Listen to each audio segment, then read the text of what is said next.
Welcome to Animorphs Anonymous, the podcast where we casually discuss the Animorphs one book at a time. I'm Kaycie. And I'm Alex. And we're going to talk you through the plot of each book. But more accurately, take you on tangent trips, factoid forays, and say, well, actually, as much as possible. Join us on the 1st and the 15th of each month, and we'll take you along on our mission. And we promise to have you back under the 2-hour time limit.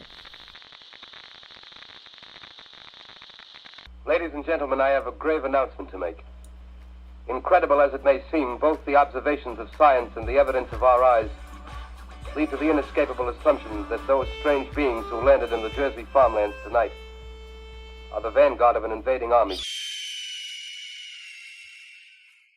Ugh, we're recording this Rachel book to celebrate my birthday. Was this like the shortest book yet? Ever? Yeah. Because it felt like the shortest book ever. It was like 129 pages, and they're normally like 140. Okay. Yeah. Okay.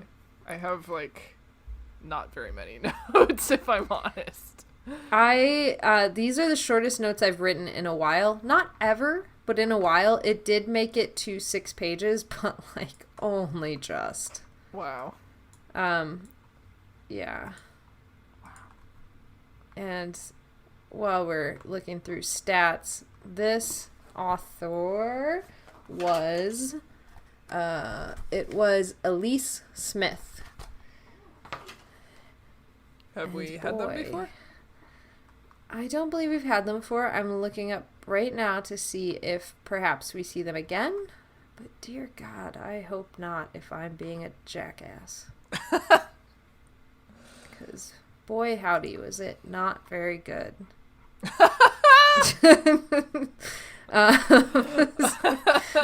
Okay. We've had Elise Donner before, not Elise Smith. Okay. And Elise Donner we enjoyed. She did number 30, The Reunion, which was a Marco book. They don't have Wikipedia profiles, so like I can't look them up. And I've tried to look up ones before that didn't have profiles. Like I tried to look up Jeffrey once, Zelke. Jeffrey! Yeah. Redeemed himself from the ashes like a Chilean miner, Jeffrey Zelke. And all I could find were books about trucks. Like kids' books about trucks. Books about trucks! They're like, this is a dump truck, bro! Elise Smith. She did it. She did this book. 70% of the book is them destroying things. And then the actual rest of the plot was just kind of like an afterthought almost. Yeah, and like I didn't think her character was in character at all. Mm-hmm. Like I didn't think any of them were in character at all. Uh-huh.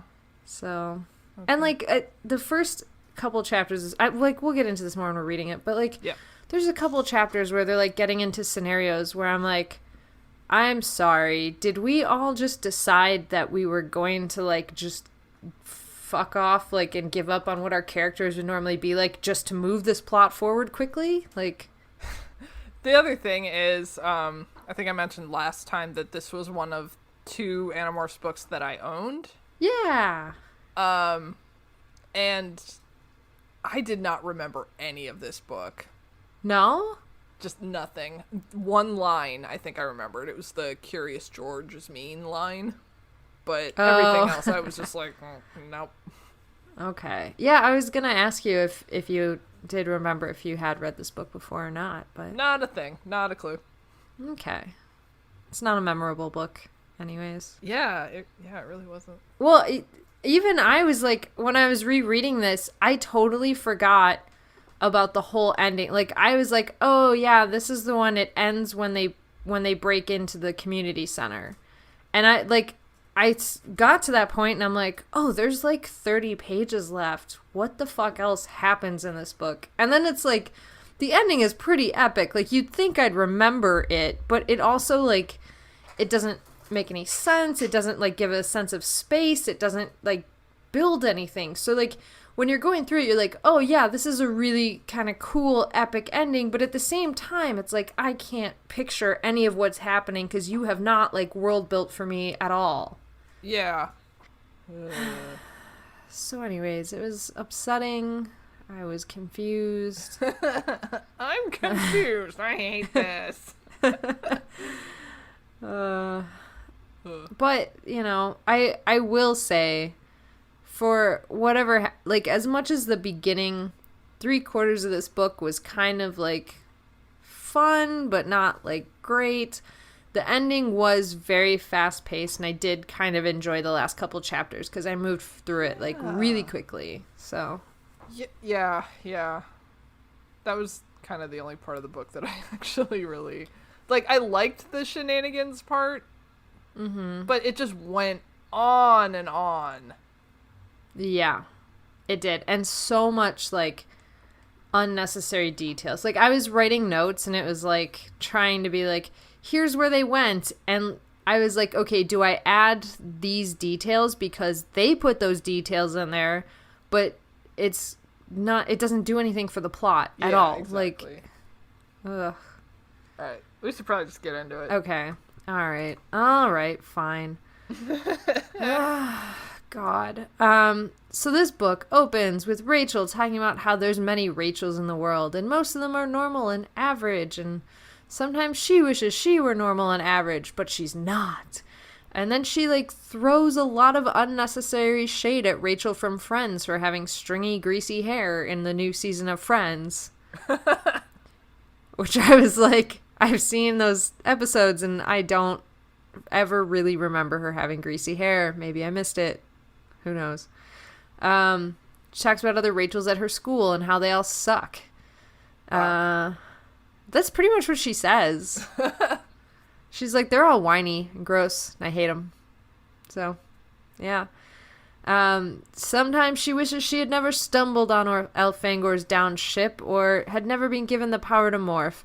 Not a lot of the time, but every once in a while, when she's tired and hurt, she wishes she were normal. These thoughts are interrupted by Axe telling her he would like to express an idea that he thinks would deeply annoy her. And he's like, we should wait for Jake, who is out of town, to do this plan. We're literally just, like, in Rachel's head. She's monologuing to herself, and then we're dropped into, like, oh, yeah, the rest of the team is here, and then Jake's out of town. So he's gone. Whatever. Yeah. He has a lot of relative shit to take care of. He does. He is... The further he moves up in this Animorphs company, the more he has to travel. Honestly, like, that was kind of the first of many cases in this book where I feel like the author just kind of, not to blame the author, sorry, but the author just kind of took existing things that had happened in previous books and just compiled them all into one book. Like, they didn't really add anything new, they were just recycling old shit, you know? That's exactly what it felt like, and when they weren't doing that, it felt like they were taking notes from Applegate and, like, adding 3 words to the sentence to make it their own. Like, yeah. It felt like somebody totally cheated on the assignment, basically. Yeah. So. There's no disparaging of this book. Oh. I don't know what to say. It's just not great. So they're like, the rest of the team is all like, let's wait for Jake, who's out of town. And we never get any details other than, like, luckily Tom didn't have to go this time, so all good there. Like, okay, thanks, I guess. Yeah, and throwback to Jake's book where Tom was trying to kill his dad. Yeah, pretty much. And, that's it. Yeah, there were a lot of, oh, remember this book when the characters did this in this book? Like, I will explain nothing else because it already happened. Just that scenario. Like, there were just, you know, occasionally in previous books they would mention something that happened in a previous book, but this book there were at least 3 instances, and I was like, okay. Mm-hmm. Yep. Yep. And like, this part, okay, so here's the other thing. Very much felt like that in this part is, like, they're having that whole argument, Jake's out of town, blah, blah, blah. Rachel is like, no, we need to do it now. And everyone except Axe agrees with Rachel. And then Axe, like, at first he's like, oh, I should wait for Prince Jake. I follow Prince Jake, blah, blah, blah. And then Rachel's like, well, everybody else is going to be doing it. And Axe is like, oh, well, okay, I'm in. Oh, like, if everyone else is doing like, it was very much not, like, I feel like Axe would have been like, Jake is my prince. It is my duty to contact him and let him know what's happening. Not like this. Yeah. Yeah. So, yeah. And, like, this is the whole plan forming thing. This is still chapter 1. And chapter 1 is only, like, probably less than 10 pages. And all of this is happening. And, like, now we find out that Tobias has discovered the new feeding grounds of Visor 3. He stumbled on it by accident. They have a chance to attack. Cassie's like, the zoo just got some cheetahs for a breeding program. And they're like, great, we have a plan. And, like, that's it. And then we don't go to the zoo. We don't get the cheetah thing. We don't get anything else. It's all of a sudden the kids are flying out to the meadow. This is chapter 2, where Visor 3 feeds, they land, and we spend the rest of chapter 2 going over the morph sequence to cheetah. Which and that is all hated. of chapter 2. I hated it. So stupid. I felt like I was reading the Wikipedia article on cheetahs. Yeah. And pretty like, much. Okay, so here's the thing. It wasn't that bad if Cassie had been doing it. If Cassie had been like, oh, cheetahs are this, you know, they can't retract their claws, like, they have huge lungs and blah, blah, blah. If Cassie had been narrating this, I would have bought it. But the fact that it's Rachel, I don't see that happening.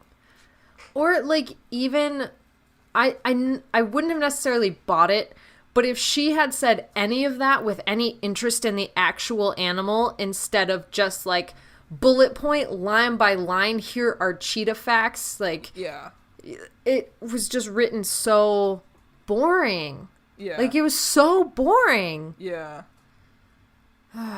Or even if Cassie had been, like, talking about this as they're morphing, like, this is why they're a good morph, because of XYZ, like, yeah, there's so many ways to do this that would have been better. Or, God forbid, added a chapter where they go to the gardens and learn about cheetahs and acquire them. Yeah, exactly. They go with Cassie's mom because she's sneaking them in early so that they can see the cheetahs, because they told her that they had, like, a school project and it's a whole thing, and Cassie's mom is giving them facts about cheetahs. Yeah. And they're like making fun of her because they're just there to acquire them, and, like, there's a whole thing that could have happened. Yeah. Like, and it didn't. Nothing happened. This was it. This was chapter 2. Like, I just had such a, like, by chapter 2, I was literally like, I just want to put this down right now. Like, I don't want to continue. There's nothing that's, like, bringing me in. And, like, it does get better, okay? It really does. Like, past the first 5 chapters, then it kind of starts to flow. It's pretty cool. There's some stuff to keep you invested. But, like, reading chapter 1 and 2, it's like, who wrote this? Did anyone write this? Did you just throw words on a page and, like, hope it worked out? What happened? Wow. Oh my God, I swear to God, this podcast will get better from here. Because this is all hunky-dory and there's nothing going on that could possibly go wrong with this plan, the door to the ship opens and Visor 3 just steps off the ramp into the meadow. Because, God forbid, something goes awry in this weird-ass fucking plan. And this is where Rachel decides she's going to start calling the shots. And people are kind of a little miffed at first, but, you know, whatever. Then she says now, and they charge in at the Visor, and a relatively quick fight ensues. They take him by surprise. They kind of knock him down to his knees a few times. Tobias is calling out his aerial support thing. Some hork-bajir rush in. They're like, oh, there's 4 of them. And Rachel's like, we are winning against the Visor. We have to just take the chance fighting the hork-bajir too. So they agree with her. They're fighting the hork-bajir, fighting Visor 3. Stupid plan. It's so dumb. Like, there's no reason. I get the speed factor. I really do. But, like, 2 of them as cheetah, right, and then other things with more firepower. Yes, absolutely. That's exactly what I said. Mm-hmm. No reason for all, how many? 4 of them, and then Tobias is there. So, no reason for them to all be cheetahs at all. Yeah. Not that it fucking matters, because a second later, they are getting sliced up by the hork-bajir because cheetahs, of course, just don't have that much stamina, so they're all exhausted after, like, the first 2 runs. Rachel takes a pretty good gash to the head and then tries to, like, call out, like, okay, one more run, we almost have him, when she hears a whooshing noise and then is knocked to the ground. Then she hears more whooshing noises and sees that all of the kids are being knocked off their feet faster than they can see what's happening. They are quickly herded by whatever this thing is that keeps knocking them over into a cluster of trembling cats, and then the thing, like, darts away from them and appears at Visor 3's side in the blink of an eye. They see some crazy, tall, lanky creature with 4 limbs and this pigeon chest and a long tail that flicks all over the place, and its head is shaped like a speed biker's helmet, and then it's covered in blue fur with no mouth. And they're like, oh, it looks kind of similar to Andalites in a superficial way. And Axe doesn't like this comparison. So he's like, no, this is not like me at all. The kids bolt into the woods because they see their opening and they're like, we gotta run. Let's take the chance. And they let the kids go. They run to relative safety. They demorph. They remorph into birds. And while they're doing that, Visor 3 and this guy are speaking in open thought speak loudly and annoyingly. Because they're stupid. They're so fucking dumb. Like, also, what a plot device. Just like, oh, here they're going to have a conversation where they explain to us their entire relationship. Yeah. So, yay. Basically, Visor 3 is just, like, berating this guy for letting them get away, and then Visor 3 tries to, like, throw it in his face, like, this, like, I don't even know. Like, it's literally like, oh, you couldn't catch the Andalite bandits either. Like, you know, now you know how difficult it is, and blah, blah, blah, and calls him Inspector, and then he's like, I'm not the Inspector, call me Counselor, 13 or whatever, because he's going to become a member of the Council of 13, and Visor 3's like, I'll call you that when you earn that ranking, and so on and so forth, and then we find out that this guy is just here to, like, observe Visor 3 and make notes on why he's so shitty as a Visor. And then the kids morph to bird and fly away as quickly as they can, leaving one at a time per Rachel's instructions, but Rachel ends up leaving last with Tobias, who waited for her. And this is the last nice thing that happens between Rachel and Tobias in this entire book. Oh my god, it's so true, though. Yeah. Ugh. It's so dumb. It's so dumb. Like, this is the first instance where Rachel talks about Tobias, but doesn't call him her boyfriend. Like, she did it in her intro, and I was like, he's your boyfriend. Why aren't you saying he's your boyfriend? Yeah, she's like, oh, I just like him. And then there's, like, this very weird scene coming up that, like, she doesn't even... She says she likes him, and then goes into this really weird, like, one-liner. She's like, I like him in the way that I've always liked him, and it seems almost inevitable. Like, you've liked them even though you've never met them or something like that. Like, it was the weirdest fucking line. Yeah. God. And she doesn't act like it, ever. No, she doesn't. I got so mad. And this isn't mad, like, I'm not mad from a perspective of, like, I ship those two and I don't like it when they fight. It's literally, like, there's no reason for her to be this shitty to him, especially because there's nothing, like, right now they're establishing that their relationship is fine, like, they're not fighting, there's nothing that has happened since last we visited Rachel or Tobias, and everything was fine. It's just, all of a sudden, Rachel just kind of goes into this super weird dialogue about being a leader, and then decides to treat Tobias like shit because she's a leader. Ugh. Like, that's it. That's all that happens. There's no need for them to be like this. Hate it. And she's not shitty with Cassie. She's the same level of shitty with Marco. She's kind of the same level of shitty with Axe, but then for whatever reason she just flips on Tobias. Yeah. I don't get it. There's no need. There's no need. There's none. Thank you. Thank you for saying it. Yeah. I just, whatever. There's a lot of talking that happens from here on. There's so much talking in this book, and so much of it's unnecessary.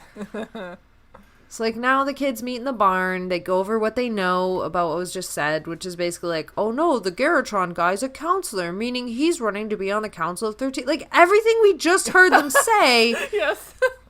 they just recap. Oh, my God. The whole point of this is Rachel's like, there's an opportunity here. We can attack all over the town and do these like really high profile in and out attacks, make it look like there's this huge Andalite force here, much larger than what it actually is. Make it look like Visor 3 is super incompetent.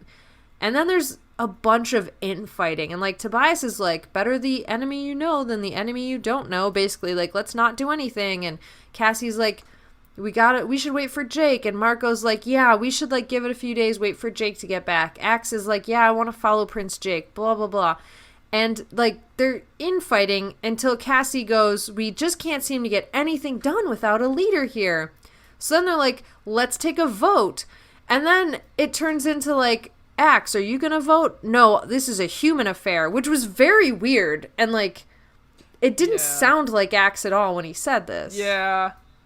This isn't a human affair. This is an Animorphs affair, and you're a member of that. And what the fuck? Right, and your prince isn't there, so you can't just default into I will do whatever Prince Jake says. Right.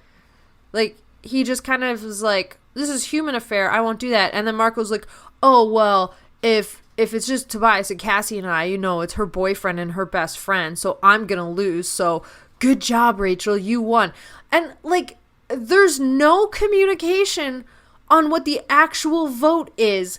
And the very next chapter, I'm just going to go ahead and skip through it because it's relevant. Like, Marco just bows to Rachel's like, your wish is my command, your highness. We cut to the next scene, which is Rachel tossing and turning, thinking about being a leader and the weight of responsibility. But then she, like, gets into this really weird, like, I am a warrior, I am a queen, blah, blah, blah, narrative. Tobias taps on her window. She lets him in. She's asking him, like, what took you so long? And Tobias starts telling her this really adorable fucking story about how Axe had a cooking show on with one of his favorite desserts. And Rachel just cuts him right off to be like, hey, do you think I'm doing the right thing? Do you think fast strikes are the way to go? Would you have voted for me? And Tobias is, like, really dodgy this whole time. Like, he doesn't really answer her on like, is this the right plan? He kind of says like, well, stealth will do us no good right now, so yeah, that plan does make sense. And then she's like, should I be the leader? And this is exactly what she was just thinking a second before Jake was saying not to do. Like, don't show doubt, don't show fear to the team. You have to be the leader, which means even though you feel it, you can't always outwardly show it. You have to like be a pillar of strength. And instead, the first thing she does after having all of these thoughts is like, Tobias, am I a good leader? And Tobias doesn't say shit. And then she's like, would you have voted for me? Do you think Cassie would have voted for me? And he doesn't say anything. Like, they would not have voted for her, probably, is my guess. No. Because otherwise he would have said, yeah, I was going to vote for you. And wouldn't feel any blame. Instead, he's quiet. So Marco would have been the leader. And they don't have faith in her. But instead, for some dumb fucking reason, everybody just goes along with this plan. They're all like, well, Rachel, by a default not vote, did win. So I guess we're stuck with her. What the fuck? Yeah. I'm so mad. Also, I feel like Jake knew he was going to be away for a couple days. He should have set some sort of contingency plan. He doesn't even leave the barn without being like, so-and-so's in charge here. Yeah. Like, it makes no sense that this suddenly became a thing. Yeah. Unless he specifically said, do not do anything while I'm gone. In which case, they've already thrown that out the window. Yeah. Yeah. So, like, this is 3 layers of dumb here. Because, like, the first one is, like, Jake would have given a leader. Also, they would not have voted for her. Also, when Marco just throws his hands up and says, I'm not doing this because your boyfriend and best friend will obviously vote against me, and Tobias feels differently, like he doesn't think he would have voted for her, why wouldn't he have spoken up? Yeah. Or why wouldn't he have back-channeled Cassie and, like, they could have, like, you know, Cassie could have been like, sorry, we're going to go have a conversation. We actually do want to vote on this, because Tobias can talk to her privately without anybody hearing in the same room. So, like, what the hell happened? Yeah. I'm so mad. I'm so mad about this. Is this the scene where she talks about Oedipus and hubris? Oh, yeah, sorry. That was a start. Yeah. What the fuck are these kids reading Oedipus in middle school? That's ballsy, man. Oedipus is at least high school material. Yeah, I also like that she doesn't just call him Oedipus, she specifies Oedipus Rex. Yeah, I have no idea. It's the whole chapter start is about hubris. Yeah. And, like, yeah. And Oedipus Rex learns about hubris, and it's like, yeah, one, you would not be reading that, and two, how did you spiral from hubris, and I hope that, like, I know enough to avoid this pitfall, spiraling into, I am a warrior, I am a queen, I can lead the people. Like, what the fuck happened? I'm a god warrior! Oh my god, not the first book we brought that up. I know. Yeah, she has her I am a god warrior moment as well. It's like reading a spiral into a manic episode. Yeah. Like, there's nothing that made me feel like Rachel was more unhinged than reading this start in this book. Yeah. God. I'm so stressed out right now. Oh no. This is really stressful. Oh no. It's just not good. Like, it's just, there's nothing about this that was good. And, like, it's so insane. And also, like, ignoring all of the dialogues and all the interactions that have in this scene, this goes from Rachel is trying to be dead asleep, like, she's tossing and turning and thinking, like, what can I do to sleep, to Tobias is tapping on her window, to she expected him there and has her morph suit on under her pajamas and is like, we have to go before the news cycle. Why were you trying to sleep if you knew you had to just get up? Like, why wouldn't you just be like, we know we're going, so I got up and waited for Tobias to tap on the window. Like, nothing about this scene makes any sense at all. I'm just... Start to finish, do not like it. Oh my god. Gets better, right? It does. This next chapter is actually where it starts to get better. Like, that was kind of the... well, okay, so it bleeds over a little bit. So here's what happens in the next scene. The team meets outside of the news studio, and Rachel's like, everybody, battle morphs. And everybody pushes back against her. They're like, no, we should scout it out first. We should see who's in there. We should see where we're going, blah, blah, blah. And Rachel's like, I'm the leader. I say battle morphs. She is so fucking bitchy in this book. Yeah. For no reason. Yeah. And she's not, like, you know, in previous Rachel books, sometimes I expect her to act one way. I expect her to act, like, very defensively. But she hasn't. Mm-hmm. She's obviously, like, shown growth as a character. Like, when she's in the wrong, she's much more open to admitting it. But yeah. It just completely, like, backtracked in this book. Like, yeah, everyone is telling her that's a bad idea, but she's still just doubling down on it and saying, fuck you, I'm the leader. Like, right. And, like, so here's the other thing. And, of course, I adore Rachel, so I'm always going to give her the benefit of the doubt. But, like, she's not dumb. She's never been dumb. No. And she's never completely dismissed, other than, like, the Starfish book, because she was, like, either too nice to me, whatever. She never dismisses everybody out of hand. Like, she still takes suggestions. She still listens to them. And even if she listens, she'll say, no, we're not going to do that. Let's do it my way because we have to just do the harsh, crazy thing. And there's always a reason for it. It's never like, I said so. I'm the leader. This is what we're going to do. And it doesn't make any sense. And she's been put in a position to lead before. So this isn't, like, brand new. Yeah, Jake's gone, so she doesn't have, like, someone to answer to. But I just don't understand why it so immediately went to her head and made her... Like, this is... If this were a movie and we were looking at a general in a war, this would be the 2 hours into the movie where we've watched this person spiral out of control and we've seen how they have either gotten some sort of a complex or they've made so many calls that they just will not accept somebody questioning them because of some traumatic incident that happened to them. She went from that point to this insanity point in no time flat and with nothing happening to her, with no reason for her to be like this. Yeah. And I just don't get it. Ugh. I don't get it. I don't get it. I don't get it at all. Ugh, okay. I will continue on and try not to completely harp on that point repeatedly, even though I'm sure I will. I'll try not to. So yeah, she's basically like, nope, we're not going to scout it out. Just go to Battlemorphs. This is what we got to do. So they kind of begrudgingly go there and they crash into the studio. They leave a trail of destruction in their wake as they run through the hallways, like knocking over Xerox machines and people and whatever else. They run through the halls, they crash into the actual recording space and start just trashing the studio. Like, one of the hosts is a controller. There is some, like, also, I guess they're going after controllers. They don't outwardly state that until we're kind of in these missions. Yeah. Which is another weird point. Like, it's kind of like, oh, we think at first they're just trashing a TV studio for no reason. But it turns out, like, yeah, one of the hosts of the show is a controller. And she almost slips up and calls them Andalites, but then she's like, animals, and saves herself. They upturn desks, they corral people into corners, they tear out chairs that are bolted down.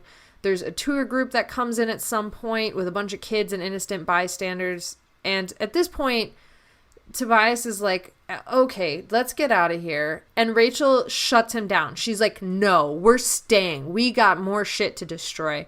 So she keeps going. The guide of the tour group faints. Finally, what happens is Axe gets kind of hemmed into this back area by a guy with a gun. And he's like, I don't want to get shot and I don't want to kill this guy. So Rachel's like, all right, Cassie, whoever, go get Axe out of whatever room he's stuck in. And like, we'll get out of here. I think we've done enough at this point. And this is a few minutes after the tour group has come in. Rachel's like, okay, one more thing. So Marco goes over, grabs his controller news anchor lady. Rachel then, like, also grabs her from Marco, I don't know, squeezes her, and, like, says, here's a message for Visitor 3. Go home, Yerks. And, like, this is her, I guess, masterstroke to her plan, is she's gonna keep leaving these threatening messages with the controllers.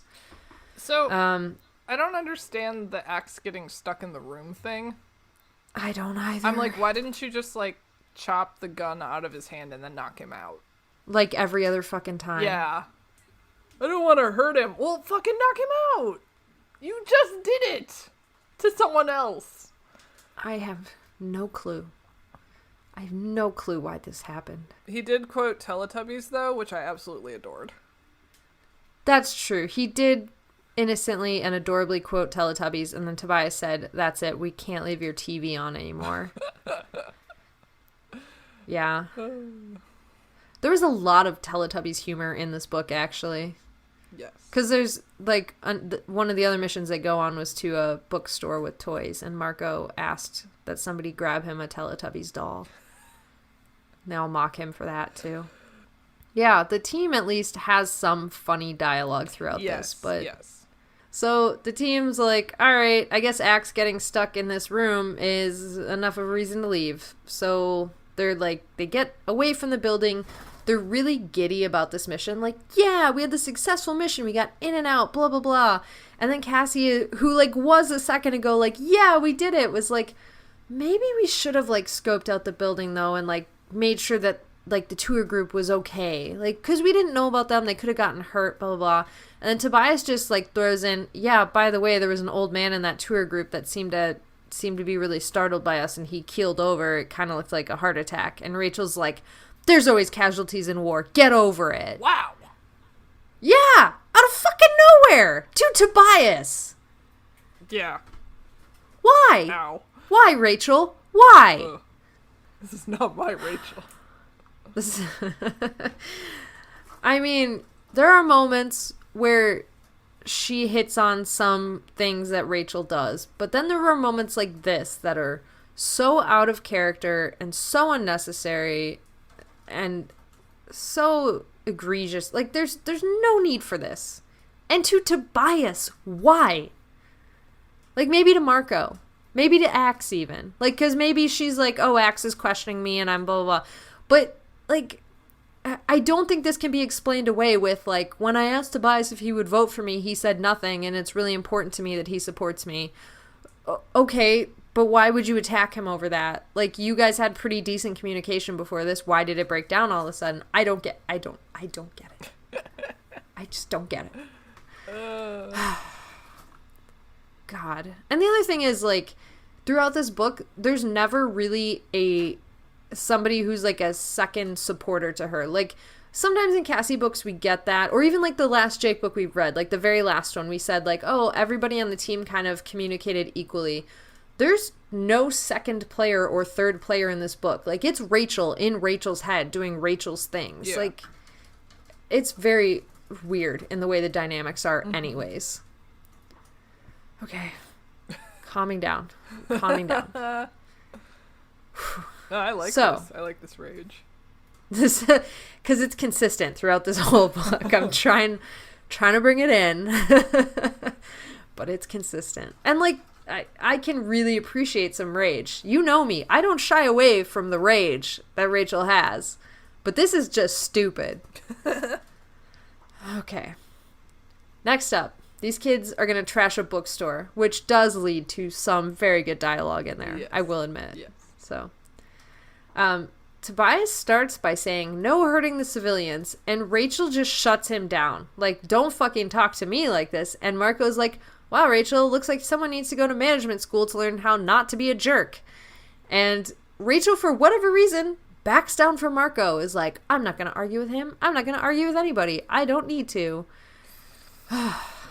Then Rachel's like, 5 minutes, in and out. Axe, keep us honest. And there's this great line where Axe is like, I did not know we were going to be involved in a deception. My innocent boy. Oh, it was the only highlight in this scene. Oh no, the bird. Let me grab. Okay, so, but they bust in there. They start knocking everything over, flipping tables, knocking over bookshelves. Cassie takes up this new tact of like, I'm going to chase people away so they don't get hurt. And Axe just goes and starts chopping up lattes for some reason. The person who yelled, no, not my chai, is my favorite. Yeah. That was me. That was me as a person in that book. Not my chai. Not my chai. That's $4.99, you maniac. Oh my god. God. This is also where there's like comments throughout where Cassie starts saying like, it just feels wrong attacking a bookstore. This is like a church. Like this, you shouldn't mess up a bookstore. I relate. Me too. I would be the most upset about this. And then Marco runs into the children's section where he starts like destroying books for like young kids. And then like Cassie's like, no, not Blue's Clues. You can't. Don't mess with Blue. Blue is like sacred. And Marco's like, okay. And then he's like, what about the young adult novels? Like, oh my god. There's that moment with the Curious George thing where the kid's like, oh my god, it's Curious George. And Marco's like, I'm a gorilla, not a monkey. Get your shit straight. Maybe your mom could buy you an encyclopedia so you're not a stupid fucking idiot. And like the kid's like, he's mean. And then Marco's like, oh, I'm sorry, I didn't mean to be mean.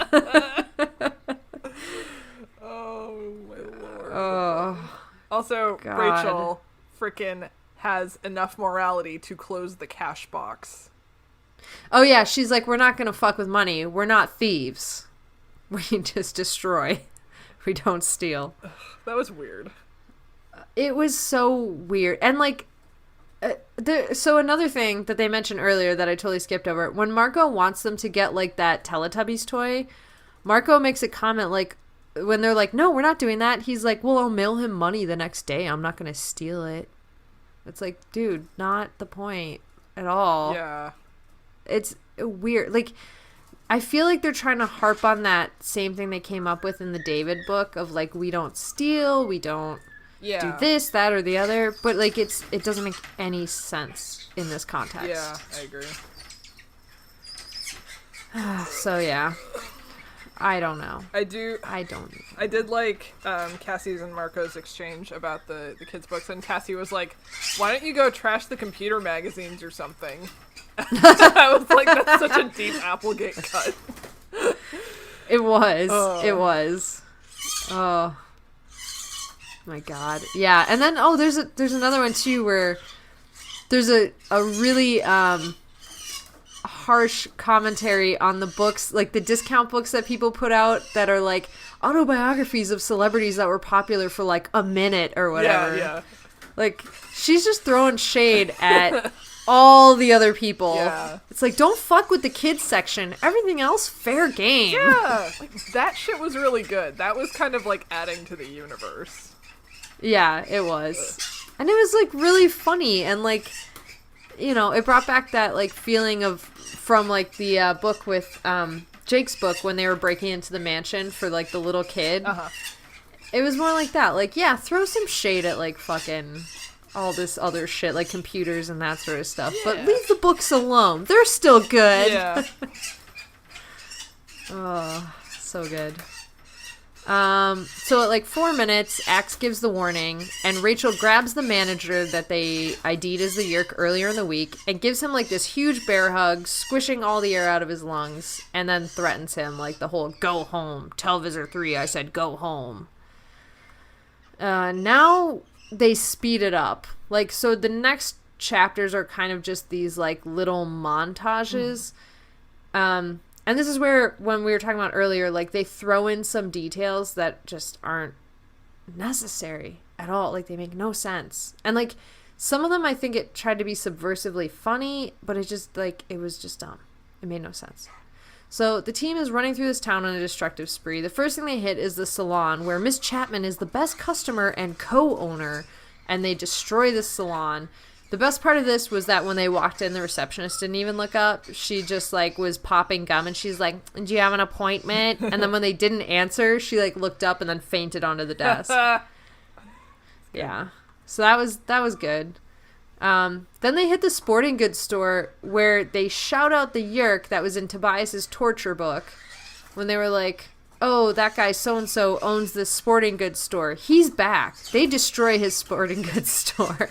It's called, isn't it called, like, All That Sporting Goods or something? Yeah, it's something fucking dumb like that. It's like All That, like the show from the 90s. Like, She's All That.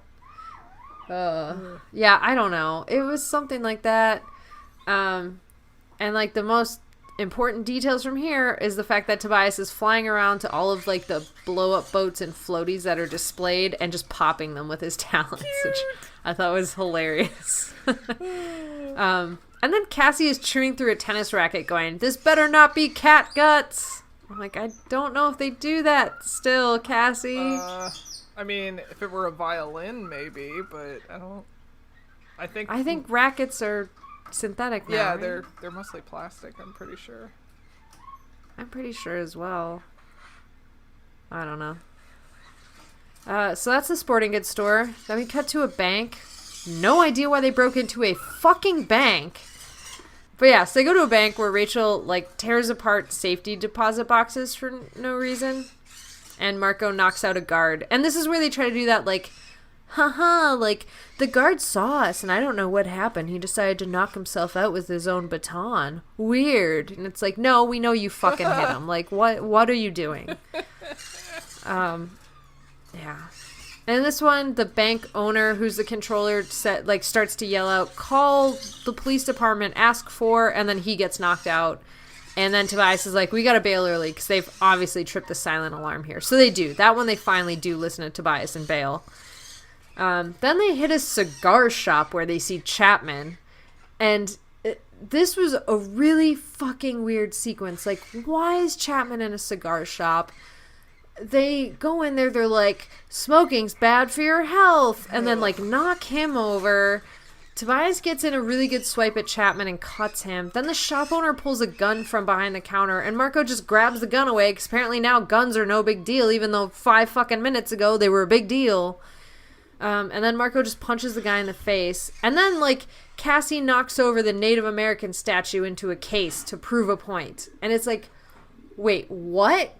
Like, what is all going on? Like, what are we to get from this chapter? Like, it was like, let's take our PSA book with Axe and the chimpanzees and let's just run it all in a 3-sentence chapter right here. Go. Like, smoking is bad. Yeah. Joke. Guns are bad. Joke. Native American statue. Joke. Like, what is this? Yeah, again, it was just kind of like just taking things from other books and just jumbling them into a big mess. Putting it into a blender and hitting pulse, and whatever comes out is what they poured into this fucking book.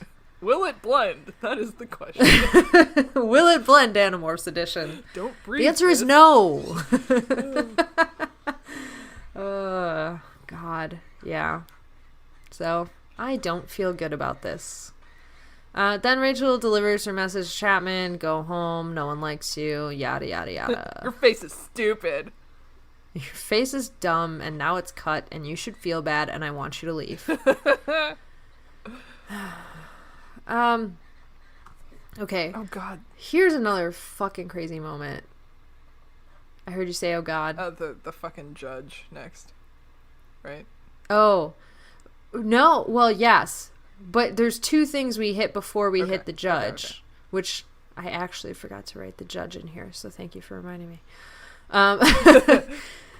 So they continue to sweep across the town, destroying shit. Rachel goes on this tangent like, I am a mighty leader. How could I ever doubt myself? Every decision I make is perfect. Perfect. I'm doing the greatest job. Like, I am Zim! What the fuck? It's like that, and it also reminded me of what you were saying back in the Starfish book of, like, what teenage girl would ever have this kind of conversation. Like, this is mean Rachel, who's like, I am the greatest. I am the best. Like, yeah.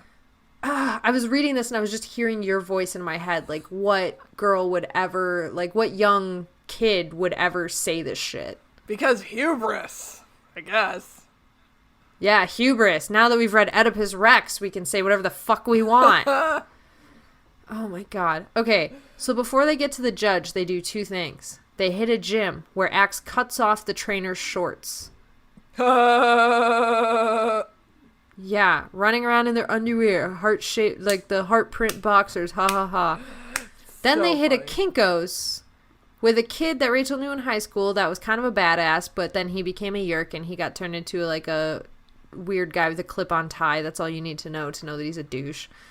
And Rachel grabbed this kid, photocopied his butt, and sent it to his boss, and then pinned a copy to the message board in the Kinko's.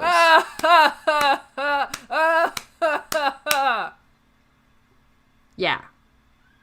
That's the correct reaction. Butts are funny! Butts. And, like, this whole time I'm just thinking, like, oh my god, this is so gross. Axe destroyed the Rent by the Hour's computer, which was like the only funny thing that happened. We don't even know what he did. We just know he destroyed them somehow. And yeah, then they go to the judge, which was really weird. Her name is fucking Sallie Forensic. Yeah, What the I fuck? did love that. Did you even try? No, they didn't try. There's nothing about Sallie Forensic that says, I am good at writing books. Oh my god. Like, I'm surprised they didn't call her something like Judy Judge or something like that. Judy Judge. It's the Judge Judy. Oh. This one's different, though, because her last name is Judge instead of her position. Ha ha, get it? That just felt so fucking condescending. Like, if you're consuming media for very young children, naming somebody Sallie Forensic might be okay, because maybe the little kids won't know what that means, but the adults will be like, oh, I get it. But, like, this is not... this isn't even a kid's book anymore. Like we've long established that it's like, holy shit, this is like a different level of kid's book. But, like, just don't do that. It read like if you were in your biology class in, like, high school and your teacher is being, like, cutesy. They're like, Sallie Forensic extracted DNA from blah, blah, blah. Mitochondria is the powerhouse of the cell. Like... You know, it read like the dumbest shit ever. Like, this is in a book where there's a teen on a surfboard on the cover and no background. This is not an Animorphs book, okay? Yeah. Like, oh, God. Don't patronize us. Yeah, don't fucking patronize me with Sallie Forensic here. Judge Sallie Forensic. And also the joke here was that she crawled under the desk and had to pull her robes up to her knees so she could run, and like, that's funny. And then Axe cut her desk into pieces, one for each one of her underpaid staff members, and that was like the like beauty of this plan. Like, what? I don't remember reading that, but what even? It's legit. Like, it was like a 2-sentence thing of like, part of this desk was for each one of her underpaid staff, and I think that is the perfect like symbolism of what's going on here. We didn't hear anything about her staff. Why are they underpaid? I don't know. What is this weird like PSA vendetta thing? Like, yeah, I don't think judges are even paid that much. God. Oh my God. Here's the other thing. I feel like in past books, when the Bandolites attack controllers, the controllers at least attempt to fight back. But all of these controllers are like, oh no! And hide under their fucking desks. And even if we get a controller that like runs and hides, there's always at least one that's like angry and spitting out the word Andalite as if it was a swear word, and like, yeah, like, we go back to Visor, that little kid did it. Yeah. It made absolutely no sense that everyone was just freaking the fuck out. Nothing about this made sense. And again, there was no fucking setup to this whole judge thing. Like, all of a sudden it turned into this like righteous thing, like fighting for the underpaid workers of the fucking government. And it's like, wait, what? Where did this even come from? Her mom's a lawyer. What the fuck? Oh my God. And then, just to like, I don't know, put the cherry on top of this shit Sunday that we're on, they fucking, Rachel's like, we got to attack this Yerk community center. And everybody's like, no, that's a shitty idea. And she's like, we got to find, it's the worst fucking idea of all time. And they're like, we have to find Taylor and pay her back for what she did to Tobias. And then she throws out this, like, I had her once and, like, I let her go because Tobias asked me to do it. I guess he's a better person than I am. I'm not going to do that again. And it's like, whoa. Wait a minute. Like, going back to that moment where Tobias asked Rachel to let Taylor go, from the dialogue that we got in that book, she understood why Tobias asked that, and she was there to help him, and she was so concerned about him, and like verbally she's kind of said that in this book, like, I am so concerned about him and I'm so concerned about going back. And then in this moment she starts saying that and then goes, and I know it's going to be super traumatic and triggering for him to go back to the place of his torture and blah blah blah, but we got to do it anyways because this is a big target and I just got to fuck him up. What the fuck? What the fuck? Yeah, she's like totally crazy. But there's no fucking insane. There's no reason for her to be crazy. No, none at all. There's no reason that why she's broken like this. Yeah. And it just gets worse. Okay, so here's what happens next. It gets fucking dumber. So they split up to avoid detection. Tobias is sent alone ahead to the place of his worst torture and worst shit that happened to him to go scout it out. Which they all admit he can't scout out much because it's mostly indoors. So they just send him off alone to it. Okay. Rachel and Cassie are walking along down the street. Marco and Axe and Human Morph have gone some other way.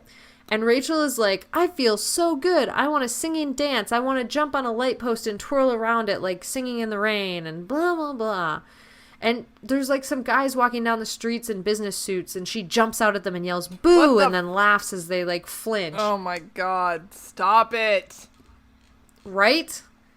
And like she talks about this whole error that the town has of like people looking over their shoulders and wondering when the next attack is, and she's just like reveling in it, like, this is beautiful, I've created this chaos. And fuck, Yeah. And Cassie's basically like, hey, cool it. And Rachel just kind of blows her off, like, fuck off, whatever.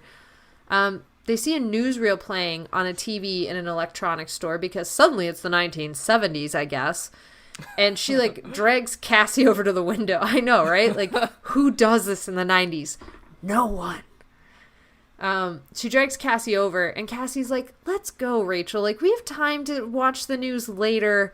This is dumb. Why are you, like...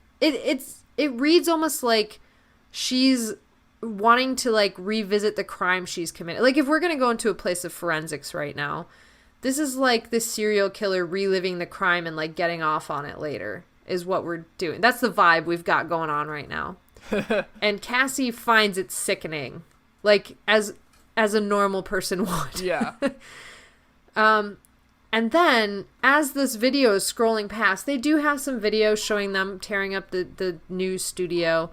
And then Rachel sees the copy under the video, 1 dead in attacks. And then, like, apparently the, like, whole ticker is like, the guy had a heart condition and he could have gone at any moment, but he died here because of a frightening thing. Because apparently this news studio isn't into, like, the real flashy 1 dead in attack kind of headline. Yeah.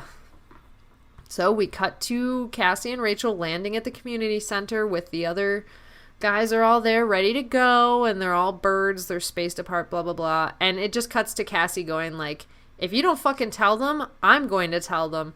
And Rachel just, like, very abruptly blurts out, hey, that old guy at the studio died. And everybody is like, what the fuck, Rachel? Like, what? And you're just gonna blurt it out here? And, like, Marco's like, oh, that's great. That's fucking great. I'm glad we're doing this. This is such a good plan. And Rachel just kind of focuses entirely in on Tobias, who says nothing and won't look at her, and she gets pissed. And she just starts screaming. She's like, it isn't my fault. This guy could have gone anytime. He had a heart condition. This isn't on us. If he got scared, we didn't mean to make him that scared. And Cassie's like, Rachel, no one is saying it's your fault. And she's like, well, it's what they aren't saying. And it's, like, just bullshit. And everybody's like, okay, listen, this has clearly gotten out of hand. You are not making the correct calls. You clearly are just pushing at this point because of some sort of pride thing. Let's not do this attack. We don't have the correct information. This isn't right. It doesn't feel right. Tobias can't see what's going on. We don't know if Visitor 3's in there. We don't know if the hork-bajir in there. One guy's dead. Call this off. We're done. And Rachel goes, I'm the leader. We're doing this attack. We're doing it right now. And we're all doing it as polar bears. Awful. Yes. Fucking awful. I'm so upset. This is so upsetting. This is the worst fucking plan on all levels. Like, you shouldn't attack the community center because it's like a fucking Yerk stronghold. Like, everywhere else had like 1, maybe 2 controllers. Like, This is just so idiotic. Yeah. And it, like, if this was a plan where they were attacking a Yerk outpost where they know there's not a really strong force and they're doing it for show, they're doing it to say, we're gonna attack you, we're gonna come out in the open, okay, that's a measured risk. You know what you're going into, you know you have, like, some intelligence on it, you kind of know what's gonna happen. This is like, let's run into the enemy stronghold and see what happens. Of course, the last time we attacked this base, Tobias almost died, and we almost all got killed going in there. And, you know, with all these fucking people, and we know that they have the gas that can freeze you and, like, knock you out, and all this technology. Let's just fucking run in there. Okay. Like, what the fuck? And all as polar bears. Like, yeah, that's stupid. Like, in the very beginning, she's like, let's make it look like there's a ton of us. But, you know, 99% of these places they've all hit as the same Andalites. And now she wants to do the thing again, where she pretends like there's a bunch of them. That's stupid. And one of the biggest arguments that, like, because everybody pushes back. They're like, we want our normal battle morphs. We know how to handle them best. I could have totally jumped on board with, we should be switching up our battle morphs so that it looks like we have more people. Yeah. Like, that would make sense. Yeah. Like, do your, like, secondary battle. Because Rachel has gone into battle as a polar bear before instead of a grizzly. Okay, switch it up. Sure. But, like, this? What the fuck? And like you said, they've hit every other place in their normal battle morphs. Why? Just why? Yeah. And why? Yeah. So You're stupid. fooling no one. Fooling no one but Yeah, yourself because you're being dumb. Yeah. And she also, the whole time that she is doubling down and saying we're all going as polar bears, you have to do it, I'm the leader, she is in her own head going, I know this decision is absolutely right. I have made the best decision. I've made the best decisions all day. It's almost like Trump rhetoric. It is! In her own head. It is! Ah! I never thought we'd reach a point where we compared Rachel to Trump. And I never want to say it again, but you know what? Oh, that hurts me. It's so bad. Like, it's disgusting to say, but like, it's true though. It's true. In this moment, it's true. And this is not the Rachel that I like. This is not the Rachel I support. This is the bullshit. Worst Rachel. This isn't even like I'm gonna argue throughout this whole book. She's so out of character, Yeah. and there's no reason for this. Like, I can buy a lot. I can accept a lot. I really can. Like, I will try to meet the writers halfway. And I understand that ghost writers aren't always going to nail every moment because they are not Applegate. And that's fine. I get that. And I'm willing to meet you part way. But give me a fucking reason to go there. I'm not going to jump off a cliff for you because you fucking just decided that this was how this book was going to be. No. Give me a reason. Give me anything. Give me a rope bridge to meet you there. But don't fucking do this. And we've had good ghost writers. We've had excellent ghost We've writers. had great ghost writers. Yeah. And then we've had this one. Oy. I feel like we came down really harshly on Jeffrey in the extreme. Okay? And it wasn't great, and also it was our first ghostwriter, so we were coming off Applegate. We had really high demands, and I feel like not that we've adjusted because we have had excellent ghostwriters, and Jeffrey's last book, fucking chef's kiss, amazing. Yeah, it was fucking great. I loved it, and like, this is just shit. This is total shit. Like, I don't know what happened here. Like, it was like, I don't know if this was just like they thought Applegate was going to do it and she totally ran out of time and this ghostwriter had like a single day to do it. Like, I don't know what happened here. Yeah. But it didn't work. Yeah. And why didn't they catch this in editing? Like, why didn't the editor read this and go, no, the first 5 chapters of this book can't be this because this is terrible. Unacceptable. It was. And, like, at this point, this series has been going on long enough that we know Rachel. We know our team. We know our kids. And, like, none of them are like this. Oh, God. Like, maybe some of them. Maybe Marco. Marco's kind of similar. Yeah, I could buy Marco, sure. Cassie? No. Rachel? Absolutely not. Tobias? No, not really. Maybe. No. I don't know. Probably not. Axe? No. Sometimes he makes funny jokes, but like, I mean, I know you said that you liked him, but I feel like he's really tone deaf in this book. Okay, so I didn't really absorb a lot of the character stuff, I think, when I read through this book. Like, after I read through it, I kind of, like, felt something was off, but I didn't really, like, dig into what that was. But now, just like reliving it now, I'm just kind of like, oh yeah, everything's bad. It was probably because it was so short that you got done and you're like, wait, whoa, that's it? Yeah, it was like blink of an eye. I didn't even have time to form an opinion. Yeah, pretty much. Yeah.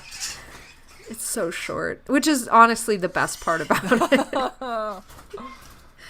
Oh, I'm sorry. I really came into today's recording thinking, like, don't be so abrasive. Try not to be so negative. But the more I talk to you about it, the more I fucking hate it.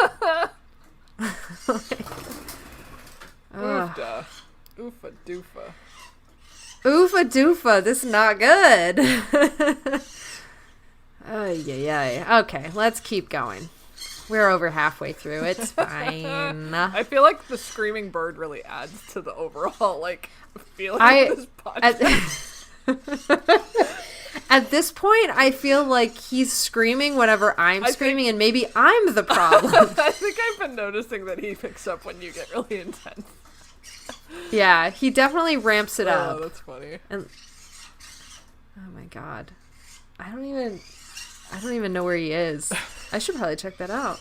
Yeah, before we get into this next part, let's check out what the bird's doing. Let's check in with our extreme teen in the back here. Our special guest. Our special guest, Baby Gax.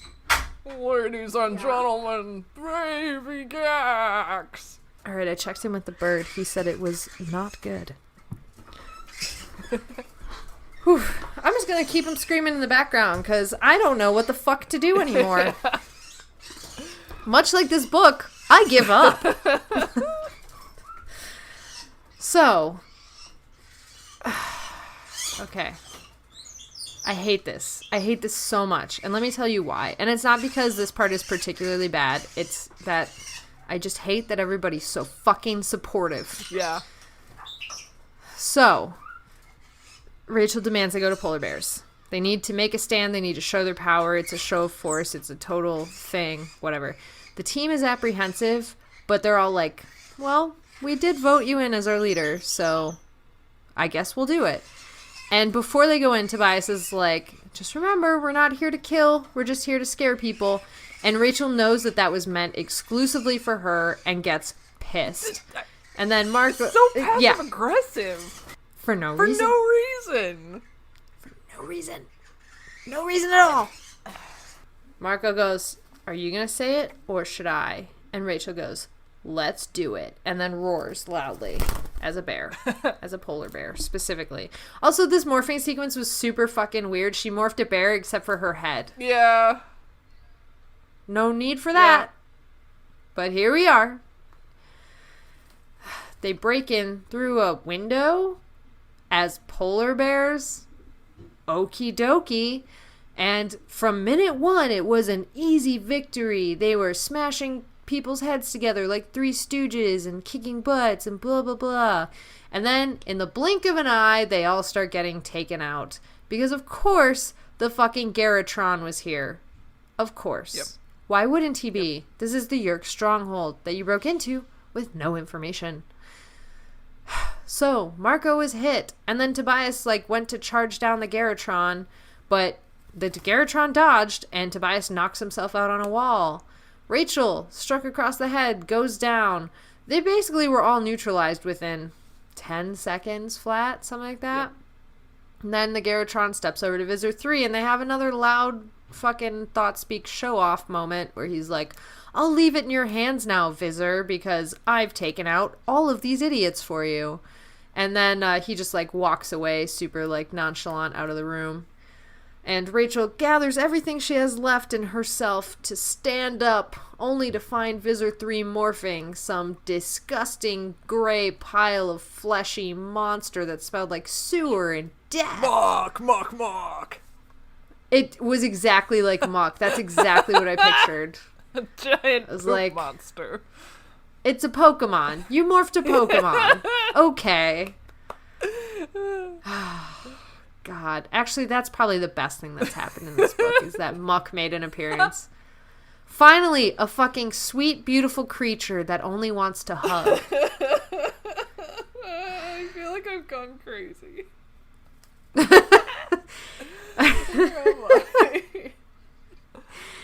It's like everything has just gone wrong. Not just in this book, in our lives and brains. This book ruined us. This ruined us. It truly did. Oh. So Rachel's like, everybody else, get the fuck out of here. I'm going to fight him to allow you time to escape. And at this moment, she's like, oh no, Polar Bear was the absolute wrong morph. I made a terrible mistake. And this is about the time that they're also all overheated, exhausted, and can't breathe because they're all with many pounds of blubber and a full fur coat, and it's fucking, you know, probably 70 degrees and beautiful out. Yep. Yeah. Rachel's like, well, I don't know if I can go on the defensive because I'm tired, so I'll go on the attack, and launches herself at this gray flesh monster.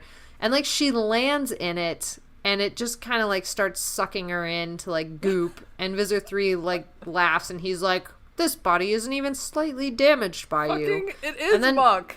Like, this was the episode of Pokemon where Muck fought the Bellsprout, and it couldn't hit him. Yes. Oh yes. my God. It's Muck. This is Muck. Welcome to Pokemon. Jesus. We've done it. We've crossed the universes. Everything I ever loved as a child right here. Oh, now we have to come up with Pokemon teams for all the Animorphs. Ooh. Do you want to just never talk about the end of this book and just pick teams for the rest of this episode? I guess that could be another bonus episode. Ooh, okay. I'll say bonus episode only because at this point I feel like I'd really be cheating people out of the shitty ending if I just stopped. We just gotta do it. Gotta do it. We gotta power through. Much like when Ash Ketchum went to the town with the Magneton and had to get the electricity back on because the Magneton were stealing all of it. We have to power the end of this episode using only the strength of our friendship. Was that the one with the horny Magnemite? Yes. And like, what another disparity in the episode of, oh no, all these Pokemon are gonna die if we don't get the electricity back on. Oh, this guy wants to fuck. He wants to fuck my Pikachu. Get out of here. He wants to fuck my sick Pikachu.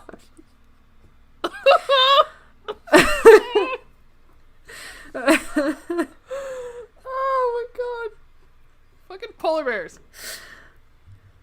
I don't even understand how a Pikachu can get sick from having too much electricity. I clearly don't want to talk about the rest of this. just okay. Speedrun. Just doing it. Speedrun.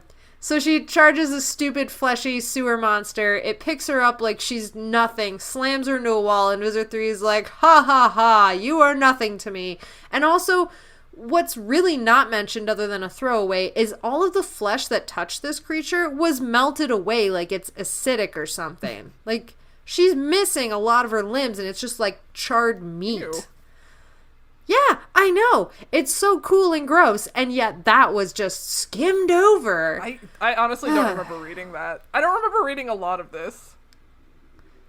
You blocked it out, did. probably. It's a trauma to read this book. So Rachel, like, scans the area. She's like, everybody's gone. Cool. So she bails. She makes it to the window, climbs on a dead hork-bajir to give her a boost up, and then, like, jumps out and runs out the fucking window. When she meets up to the rest of the team, they all look upset. And I guess, like, they're all morphed back to human, and they're all looking at her like, the fuck? And she's like, where's Cassie? And then she realizes they left Cassie behind. Great. Kids are back in the barn. Rachel's crying. Yeah. She's fucking crying. She's crying her eyes out, and Marco is just berating her. Like, good fucking plan, dumbass. Look where we are. Look what you did. Now Cassie's gone. She's either going to be trapped as a furball forever, or, infested, or killed, maybe. I don't know. It's all your fucking fault. And Axe at this point is like, Marco, stop. This is unproductive. But, like, you know, whatever. And then Rachel realizes that Tobias isn't saying anything, and Axe hasn't looked at her since they left, even though Axe kind of just defended her, at least asked Marco to stop. And she goes from horribly upset to racked with guilt to angry.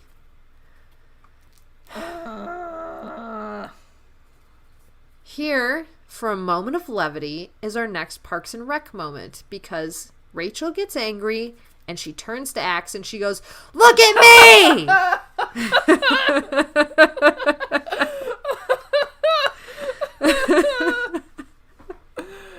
Okay, that is the Craig moment that you mentioned. I love it.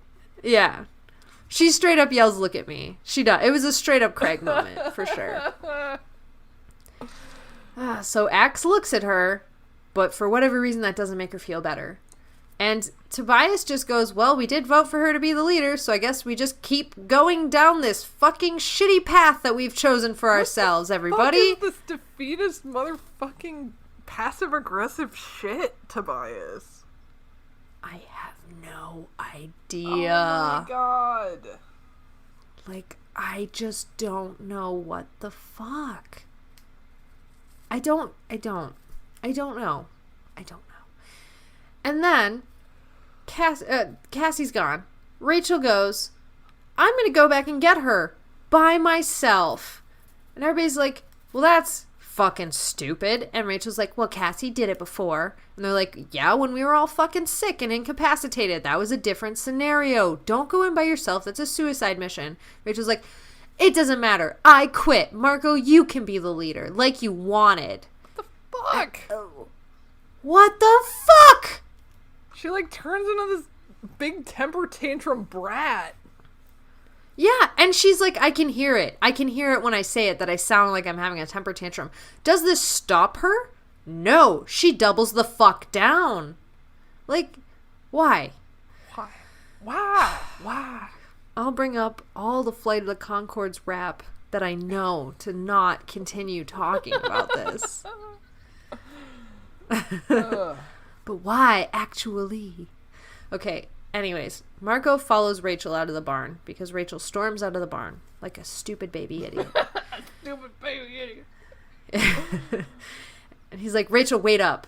And she does. And she literally throws her head back, goes, "Ah!" and slaps her hands on her thighs. Like, probably stomps a foot, too. Weird. It's fucking, it's just like, ah! Like, I get it. I know that frustration, but, like, you're such a stupid baby right now. Marco's just says no. Marco's just like, nope. And Rachel's like, "No what? Like, you got what you wanted, blah, blah, blah, blah, blah. You got to be the leader." And Marco's like, "Nope. I do not accept you walking out. This is not okay. Jake has screwed up plenty, and he has never walked away." And Rachel's like, "Oh, goody for Jake. Great Jake. He'll be back in a day, and you can all have your great Jake back, blah, blah, blah." Marco's like, No, you're the leader right now. One day, maybe I'll be the leader, but right now, this is on you. I could have been the leader back at the community center where I could have planned and seen it from every angle and figured it out, but right now, we have less than, like, 2 hours. It was like 1 hour and 10 minutes to go get Cassie before she's fucked any which way you see it. So right now, we need crazy and reckless butt-kicking insanity. I don't have time to plan this out. This is on you. Apparently, this very inspiring speech worked because Rachel just marched back into the barn with Marco and was like, "Tobias, tell me everything you know about entrances to the Yerk pool." And Rachel's like, "I thought I saw Axe smile for a moment," which I don't get, because if I were Axe, I'd be like, "Oh, this fucking crazy bitch is back? No, I don't think so. Goodbye." But Axe is a better person than me, and Tobias is a better person, and Marco's a better person. They're all better people than me. So they're all like, "Okay, we'll follow her." And Tobias is like, "Okay, there's maybe a new entrance going up. I'm not totally sure. It's this new building." And also Tobias goes on for a very long time without anybody stopping him, which really threw me off. He keeps going like, "I don't know for sure. It might be. I don't know. It's a building. They're building it. But there's nothing in there. So it might be a Yerk pool entrance, but I'm not sure." Also, I saw a ship going into it, but I'm not sure. It was very far away. It was kind of foggy out. It wasn't the best sight. It's like, Tobias, shut the fuck up, dude. Like, I love you, Tobias, but, like, shorten it up. Just shorten it for me, please. Well, like, bullet points. It doesn't make sense that he kept rambling on, because he's very concise when he needs to be. He is, and also, Rachel was like, "Tell me now, need the facts, let's go." So, like, it was set up as if, like, you know, she hears it, and then Tobias goes, "It might not be," and she goes, "That's fine, that's the plan, let's go do it." Instead, she's like, "Quick, tell me everything you know." And Tobias just rambles on, and they all just pause in their anger and like emotions, and they're all like really keyed up right now, like ready to go on this reckless mission to save their teammate, and they all just pause their emotions to let Tobias just talk it out with himself for 10 minutes. What happened? What is this book? What happens? So the kids go to an airport. Fucking A. What's happening? Who knows? Not me. They're gonna steal a plane. Whatever. Place is fenced in. There's a chain link fence. There's barbed wire at the top. Maybe an electric fence. Who the fuck knows? They climb it. No one cares. They're shepherds. They're shepherds ready to go. They throw themselves over the fence. They run towards the plane. The guard's got like German shepherds. He's like, hey, stop. But they keep running. So he lets the German shepherds loose. And the kids just keep running. It's fine. They get to the stairs. Axe is being unsteady. Rachel pulls him into the plane, and Axe starts thanking her because human legs are really unsteady. And Rachel's like, it's fine. Can you fly the plane? Axe is like, sure. Marco's like, we're on a private plane. This is the best day ever. There's like TV, comfy seats, hot babes serving drinks. Where are the babes? Rachel's like, stop. We can't take your misogynistic jokes right now. And then he's like, oh, by the way, there's a bunch of security guards outside with dogs and shit. So that's happening. So Axe takes controls and starts taxiing. And in the most unnecessary thing to ever happen in an Animorphs book. No need to add this, but here we are. Axe is taxiing down the runway. It's already a high pressure situation because they don't know if Axe can fly the fucking plane. Like, Axe is giving a lot of shit to Marco. Like, oh yeah, I guess I can't fly your primitive, stupid fucking flight machine. Ha ha ha, Marco. Then a deer runs out onto the runway. Axe swerves an entire fucking plane around it and then back onto the runway as if it's like, I don't know, his mom's minivan instead of a fucking plane. Oh. And then, like, Axe is like, great. Like, so everybody's like, smooth move, Axe. You saved the deer. Good job. Like, they all start celebrating this deer not dying. And then Axe is like, thanks. We are lacking sufficient speed to become airborne, but there's a small chance I can make it. And Rachel's like, all right, let's do it. So he pushes towards the end of the runway, pulls the nose up at the last fucking second, and like clears it barely. And everybody's like, whew, that was a high pressure situation. Listen, just taking off was a high pressure situation. There was no need to throw the deer in there. Really? So dumb. God. I feel like my voice has never been this high-pitched for this long of a time. So now we go to the part of our mission where we realize these books were written pre-9/11. Yes, I wrote the exact same thing. Oh my god. Just remember, this came out in 99, 2 years beforehand. Oh my god. They fly this fucking plane up to 7,000 feet. I don't think that's enough, but whatever. I also have no idea what 7,000 feet really means. That's like, what, 2 miles? How many feet are in a mile? Who cares? It's apparently high enough for this shenanigan. Rachel's like, I have to be the one to hold the controls. And everybody's like, what's this fucking plan? And Marco's like, this is insane. So they get there and Marco's like, I know I said we need an insane plan, but this is too insane. But they're doing it anyways. So Axe tips the plane into a full 90-degree angled dive towards the building that Tobias has identified as possibly a Yerk pool entrance. He hands the controls to Rachel, who's holding on for dear life. Then Axe is like dragging his body across the floor of the aircraft towards the door because it is at 90 degrees and I don't know why he's dragging himself. I don't know I figured he'd hit the back of the plane, but hey, what do I know? Nothing. I'm just an idiot. So he goes to the door. He opens the door. Didn't think that would be possible in flight, but again, what do I know? I'm just an idiot. They start morphing birds. I don't know why they wouldn't jump out and start morphing birds and morph birds in the plane. I don't know. They get sucked out as birds. Great. Rachel's holding onto the controls until the last possible second. And when the roof of that building is filling the entire front window of that plane, she starts morphing into Eagle, jumps back, kind of ping pong balls or like, table, what's the pinball table, pinballs between all the chairs. There we go. And ends up getting like kind of sucked out the door. She's morphing. She's like just tumbling through the air. She's morphing to Eagle, but the plane then hits the top of the building and just explodes. God. And this would have been a great time to mention that she got a really sweet updraft and was able to like get some extra morphing time. That doesn't happen. We don't give a shit about morphing time anymore. She's just going to go to Eagle while following a burning, fiery wreckage of a plane crashing through God knows how many floors of this building. I certainly don't know. She would have been like burned alive. Oh, absolutely. She's 1,000% dead in this scenario. But what do I know? I'm just an idiot person. I know nothing, apparently. Apparently this plan's great. Oh, God. This was at least exciting. Yeah.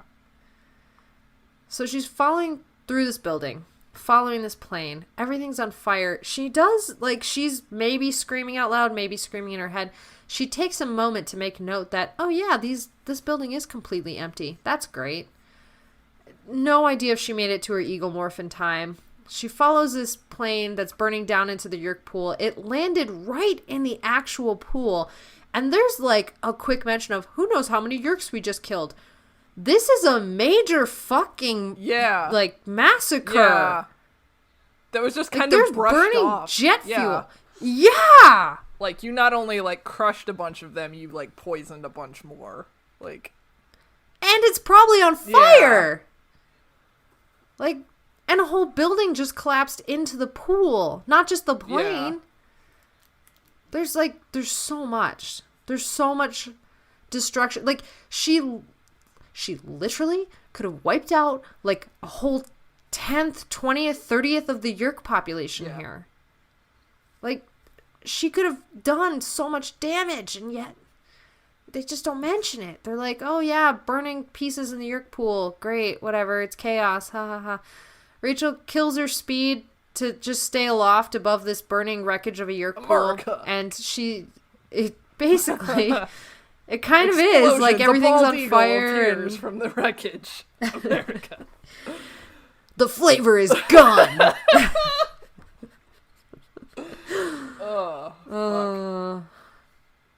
God damn it.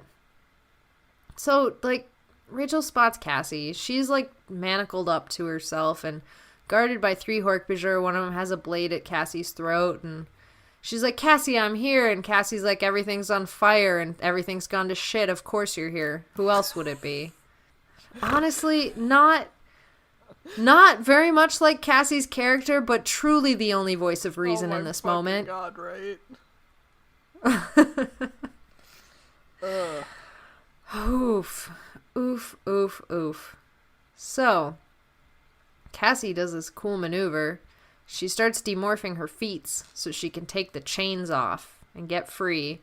I don't even know what's happening. And this is the part where, like, this was a really, like, fast-paced, kind of a fun ending, but there's so little detail that it's really hard to get a sense of what's happening. Yeah. So, like, in this instance, there was a hork-bajir that had a blade at her throat, but we don't know that there's a hork-bajir with a blade at Cassie's throat until Rachel hits him and confuses him, and that allows Cassie to, like, kind of jump. Like, she's freed herself at this point, so she kind of jumps into the fray, and they take out the other guards. I think Rachel took out a second one as an eagle. I don't really know.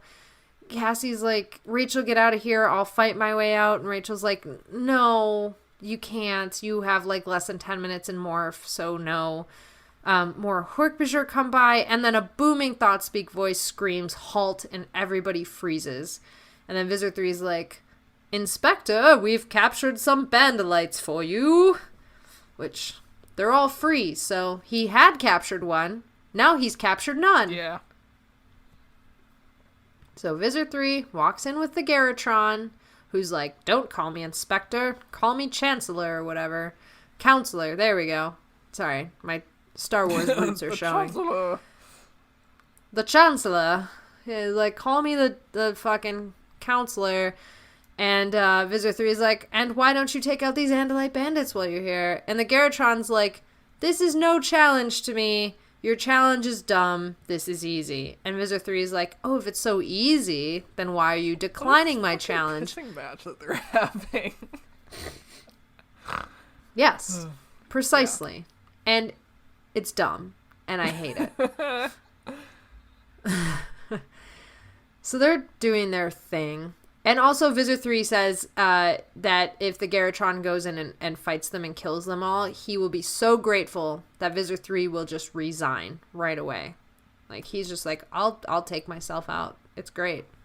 So Garrotron's like, this opportunity cannot be missed. Let's have him resign. So he starts doing his thing where he runs on water, and Rachel's like, oh my god, he can run on water. Why is this surprising? He can move at the speed of light. Like, he is the Jesus. He's the only God and Savior I will subscribe to. I mean, if I am going to choose someone in this book to worship, it might as well be Garrotron, because nobody else is doing it for me. Wow. So he's hitting Cassie, who can't do anything to stop him, because she's still a fucking polar bear, which is dumb and stupid. And Rachel's like, I have to gain altitude. She fights for the altitude every inch. It's dramatic. Who cares? Cassie's getting her ass kicked. Apparently the Garrotron's tail now somehow does some damage. He uses it like a whip or something. He used Tail Whip. It's super effective. Oh my god, this is Pokemon! This book is Pokemon! It is! Why didn't we enjoy it more if it was Pokemon? Well, I'm enjoying it more now that you're bringing it up to me. Hooray! I helped. Rachel dives at the Garrotron as an eagle, somehow makes contact, manages to hurt him, but it sent her tumbling to the ground. She wrenched her back, and everything's gone to shit, and then she hears Tobias's red-tailed hawk scream. And I guess in any other book, this would be a moment of elation and excitement and swelling love for Tobias, who's risked everything to once again save the girl that he loves. But instead, it's just like, oh yeah, he fucking showed up because nobody's writing this book. Yep. So Tobias flaps in. Axe is in his Harrier morph. Marco is a cobra in Axe's talons. And Visor 3 just starts monologuing. Here are more Bandolites. Everything's great. He's gonna resign. Tobias dive bombs the Garrotron, who just steps out of the way before Tobias can make contact. And they drop Marco next to him. And, like, this fucking counselor guy, he just looks at Marco and he's like, well, that's nothing. And then turns his attention back to the birds. There's a lot of crawling Marco has to do, which I don't understand, because I thought he was right next to him, but then I guess the Garrotron moved towards some hork-bajir that were, like, coming out to maybe attack this guy, but we don't know if he's out there to attack the Garrotron, or if they're out there to attack Cassie. Very unclear, and I think part of that was supposed to be story building, but it really just creates a very muddy narrative that makes no sense. Don't know where the guy is. Axe somehow has landed in his demorphing. He gets into a tail blade fight with the Garrotron, but misses all the time. Like, he can't land a blow. Marco is like, Axe, keep him busy, and slinks over. And finally Marco's within range and strikes. And the only thing faster than this thing is the Cobra Strike, which somehow, again, makes no sense. Marco pumps him full of venom before getting tossed aside, and Cassie's like, oh no, what if venom doesn't affect him? But it does, because I'm assuming his pulse has to be like insanely fast and just pumps the venom through his body in probably like 10 seconds flat, because he immediately starts slowing down, stumbling, his legs are getting tangled up, and he's like, in my mind, what happened is he went from doing that first, like, oh, Visit 3, blah, blah, blah, blah, blah, like, really fast talking to, like, what's happening, as he, like, falls towards the ground. Whoa, no.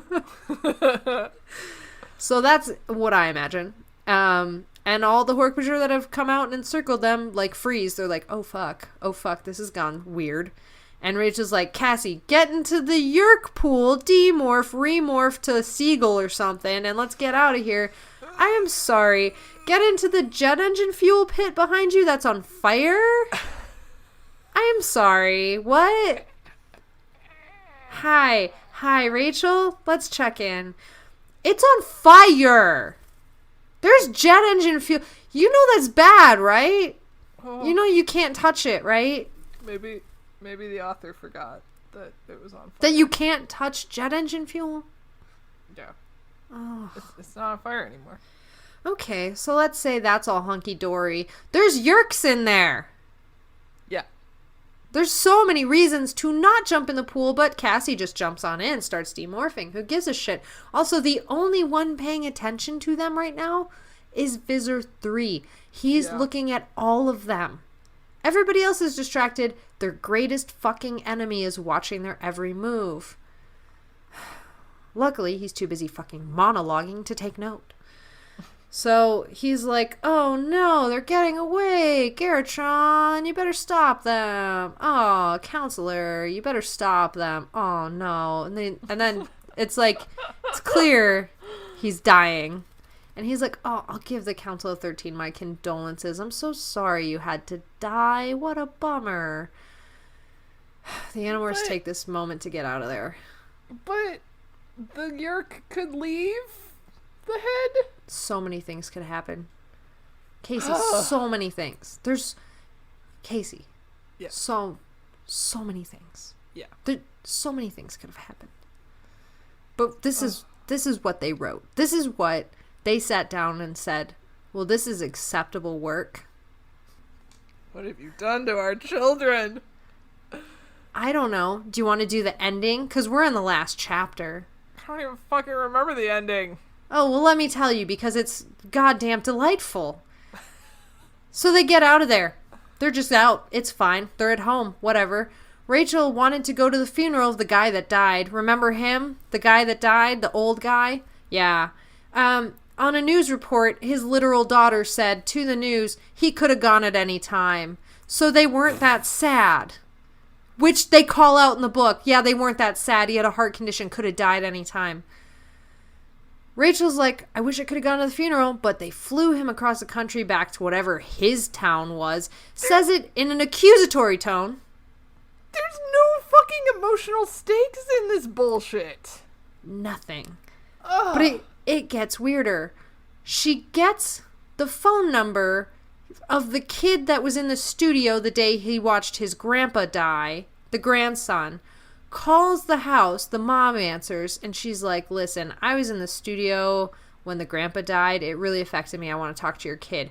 The mom says, yeah, come on over. No. Gives this fucking creep their address. Rachel goes over there and talks to him, and Rachel says the mom watched us the whole time while we were talking, like, you know, ready to step in at any moment to get him away from the crazy lady. Yeah, fucking right she did, because absolutely she should be doing that. Yeah. Rachel's like, I'm really sorry, kid. And the kid's like, sorry for what? Grandpa had a heart condition. He could have gone at any time. Oh my fucking god! Kid did not care. She's like, the kid seemed fine. Like, literally, his grandpa just died, and she's like, didn't seem to affect him that much. This is so stupid! It gets worse! It's so stupid! It gets worse. The kid's like, what are you sorry for? She's like, just sorry, bye, gotta go. She bolts out of the house right into Jake, who's waiting for her outside of the house. What the fuck? Yeah. And then, probably the only important moment of this book happens about now is she's like, oh, so you heard what happened, huh? And Jake's like, well, I got home last night and I saw on the news that there was a lot of animal attacks and then a plane crash. And I thought, I might know who's involved. So I called Cassie, heard a story from her, called Marco, got a little bit more of the story. They both said there's something that you might want to tell me. And Rachel's like, yeah, man, I fucked up. And then Jake just 180. How many Animorphs were there when you started? 6. How many are there now? Yeah, still 6. I didn't get anybody killed. And Jake's like, well, then you did fucking great. And it gets worse. It gets worse. He's like, sometimes getting everybody out alive is all you can do. And Rachel's like, well, Visor 3 is still alive. And Jake laughs. He goes, yeah, he's kind of a hard dude to kill, but doesn't mean we won't keep trying. This is like the only fucking redeemable 1 second of this book. Rachel asked Jake, like, how do you deal with this responsibility? How do you deal with all this stress? And for just a second, Rachel sees this look on his face like he's a little kid that's like terrified and is about to start crying. And she goes, I recognize that. That's my face when I had to make these decisions. That was my look when I realized Cassie was left behind. And then the mask comes back down and it's just Jake again. And he just goes, well, I try not to think about it. And Rachel goes, haha, one last thing. Don't ever, ever leave town again. And that's the end of this fucking book. Dying whale noises. It did sound a lot like in Free Willy when he's getting transported and he's really upset and he does that like high like pitch undulating like that one.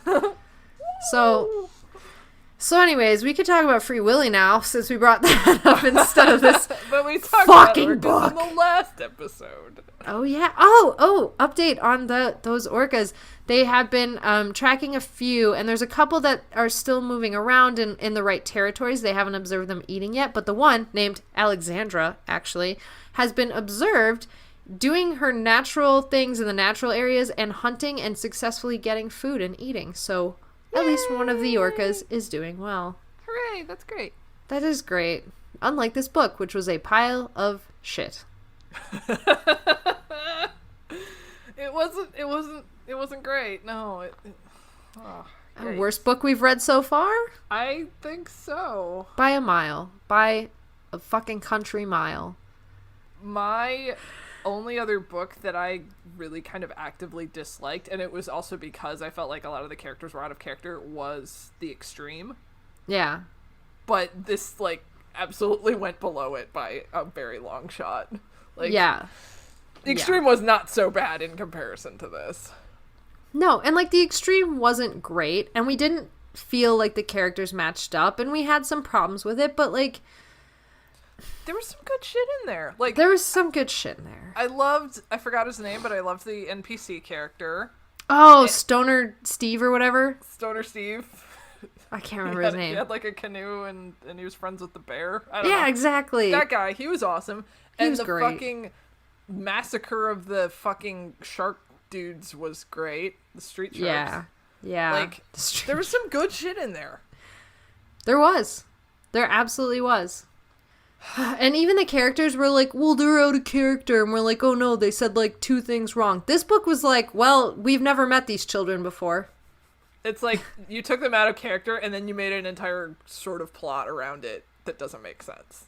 Yeah. And this is like when you're watching like a TV show where you know people really well and there's a team of people and then all of a sudden they meet like their doppelganger gang, but everything is just slightly off. Like, we followed the doppelgangers in this book. Yeah. I didn't realize how bad it was until we went over it again.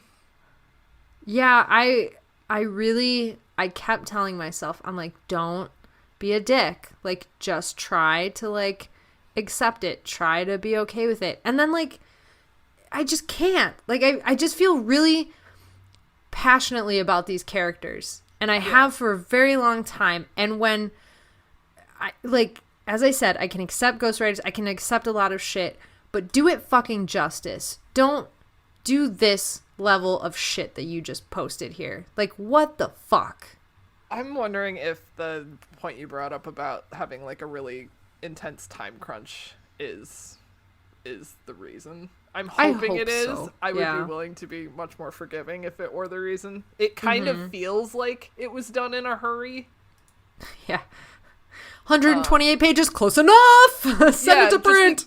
Just because it's so short and because it's got a lot of like really weird plot holes and it's not.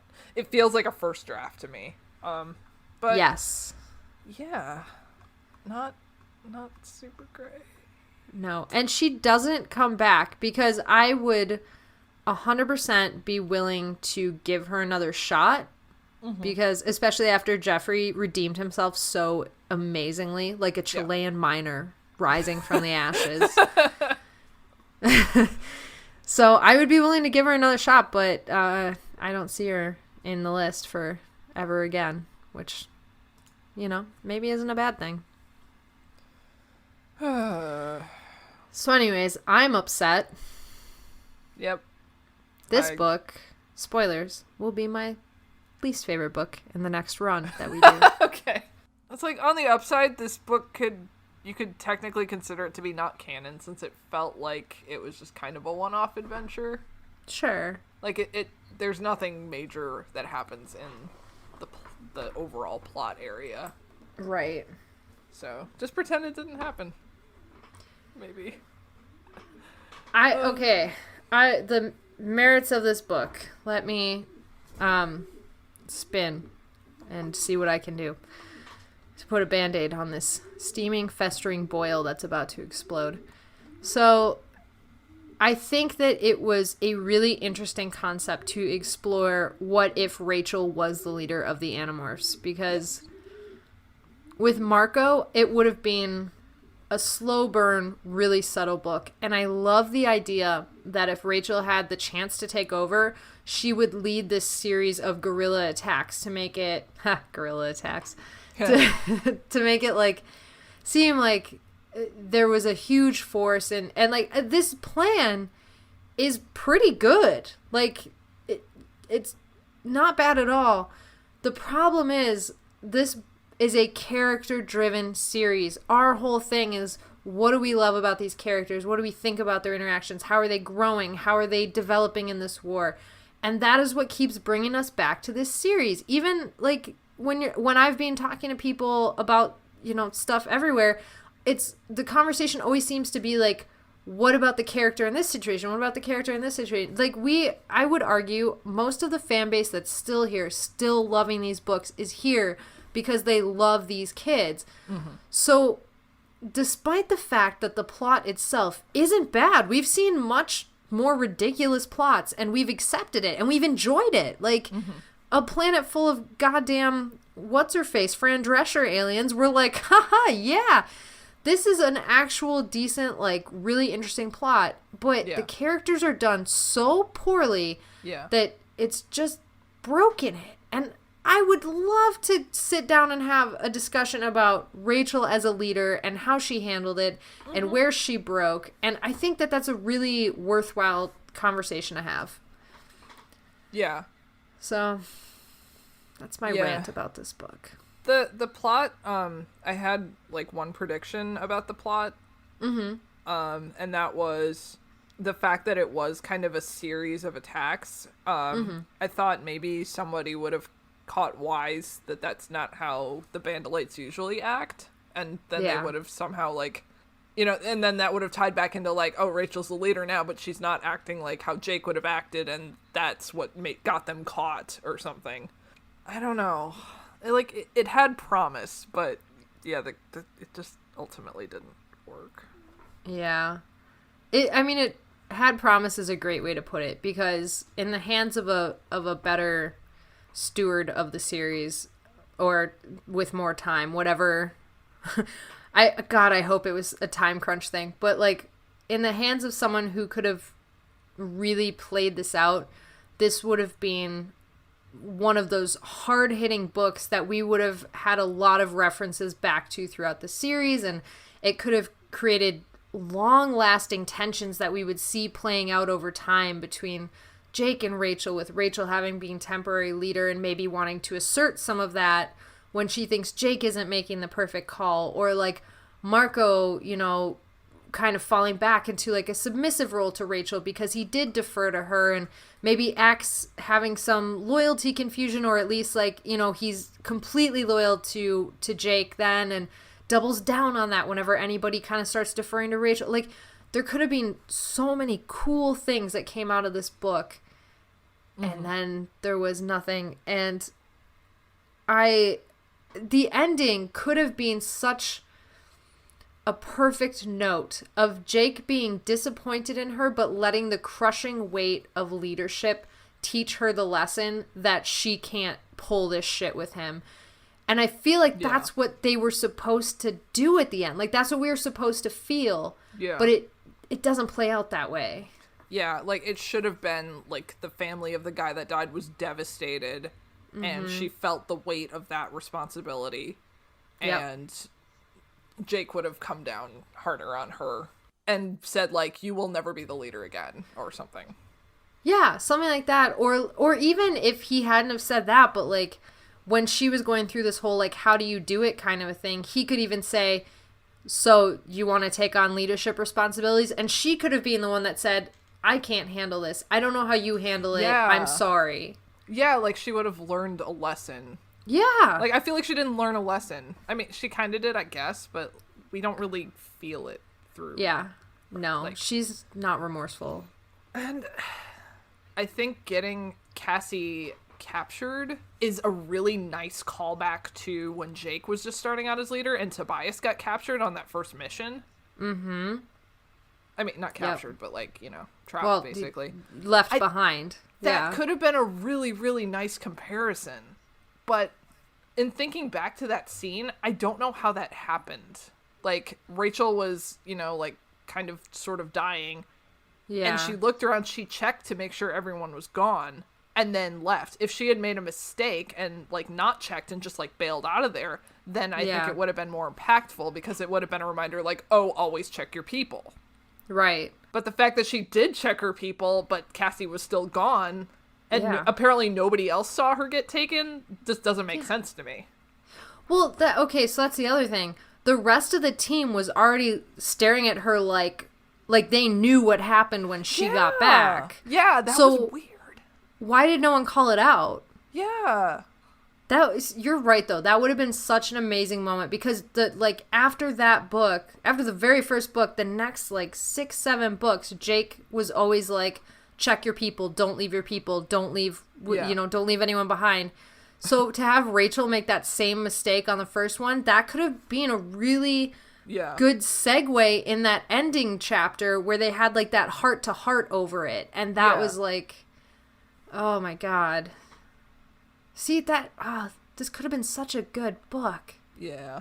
I love the ideas that were presented in this book so much. Yeah. But I'm also it was so uncomfortable and inappropriate, the scenes where they did the whole chopping off the trainer's shorts and then photocopying the guy's butt and stuff. Yeah. It's we're in here for the childish humor, but that's crossing a line that we do not cross with Animorphs.